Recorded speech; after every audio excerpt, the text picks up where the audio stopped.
Okay, so here we are. We're going to be doing a reading. And the question is what does organized religion look like? What does organized religion look like in the future? And kind of give a little bit of the first episode on this. I kind of gave a little my own personal background. And I kind of went through it, almost like a whiplash type of thing with religion. I was being too harsh on it because there are a lot of very, very good people of strong religious, bondage, and they're not bad people. They wouldn't harm a fly. And they would, they'd be like in my heart, but where I'm at, how you treat your fellow man. But, and that's from, yeah, so it's like, but when I see what certain segments of that organized religion are doing to hurt and harm people, people are dying at the expense of somebody's religious ideals, somebody else's. You're willing to, take your life because you don't agree with what they say. And if it's just two opinions, that doesn't go somewhere. But when you're, that's what makes it even more hideous or horrendous, is when organized, legal governing structures, countries, literally can put you to death for your belief system. That would exist in this day and age. Saudi Arabia, maybe all the, they're the most extreme. Let's be honest, they are the most extreme. Uh, you know, uh, but Christianity, Judaism, they're right there, and they're positive and views based upon this, skewed mentality of what God is, has allowed them to justify, well, look right now, the Palestinians are just being slaughtered, all for a religious ideal. Netanyahu, he's fulfilling, in his mind, he's fulfilling a religious, uh, say, like this is destined. This is what God wants us to do. And I'm serious. It is. I kind of thought that, but then I actually heard him making some comment quoted from, or he was actually like some word for something he said about fulfilling Jerusalem's destiny or something like, I can't remember, but it was framed in that God's chosen people, and it's like so not to say that the Jews as a race have not suffered immeasurably from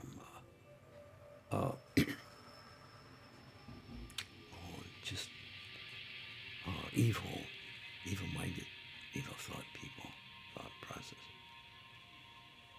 And ironically, there is this like, wow, what they're doing is exactly no different. Maybe the numbers are not going to match. Not that many people living in Palestine. Palestinians, I don't know, but still be in the millions, I bet. To eradicate, and that's what they're trying to do.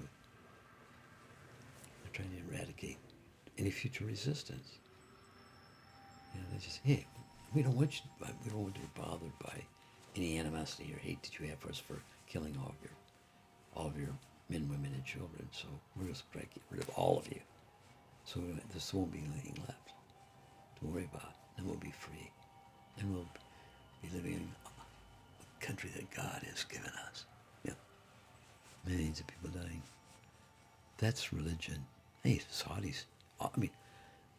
Muslims, the same thing in the Middle East there. I'm not religious scholars. And it's what I can really relate to, mentalities and attitudes is reflected in people's behavior. So, and they are always, I mean, as much as they can, tying this to a religious thing. Get people to think, yeah, this is what God wants us to do. You know, get everybody on board with this. This is your mandate from God. So their mandate is to kill them, and their mandate from God is to kill them. And ironically, they're the same God. Christian, Judaism, Islam, are all connected. Abraham. I mean, that's the principal connector. I mean, in the storyline. So they're all connected, and they want to kill each other. And it's kind of fucked, isn't it? Well, anyway, that's my mentality in religion, and it's like it's not so much that I don't know. I'm really mixed up on this. I definitely enjoy the fellowship of people in the church community, but at the same time, it's like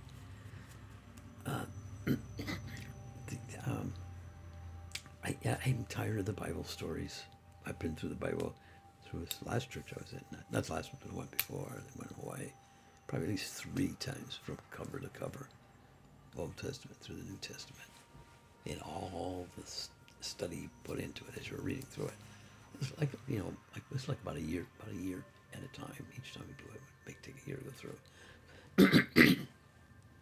So, I got somewhat familiar with some of the general themes. A lot of it, so much that I don't remember.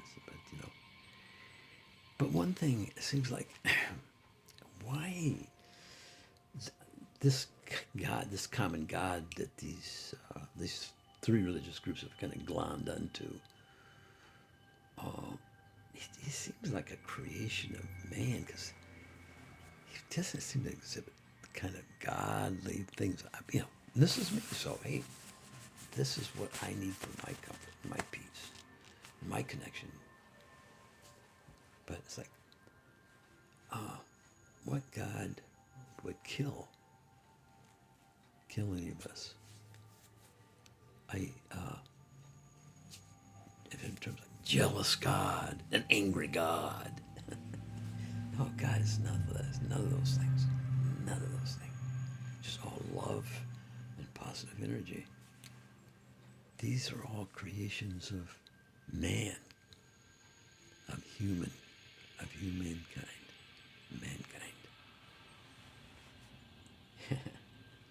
Yeah, so no, so I even just, and it's not that the stories aren't good and you can't get something out of it. Love your neighbor. Oh yes, Jesus' teachings exactly are so. Oh, the essence of it would just display pure love for sure, light and love. So, but I don't need to be affiliated with a church to have that connection, that spiritual connection.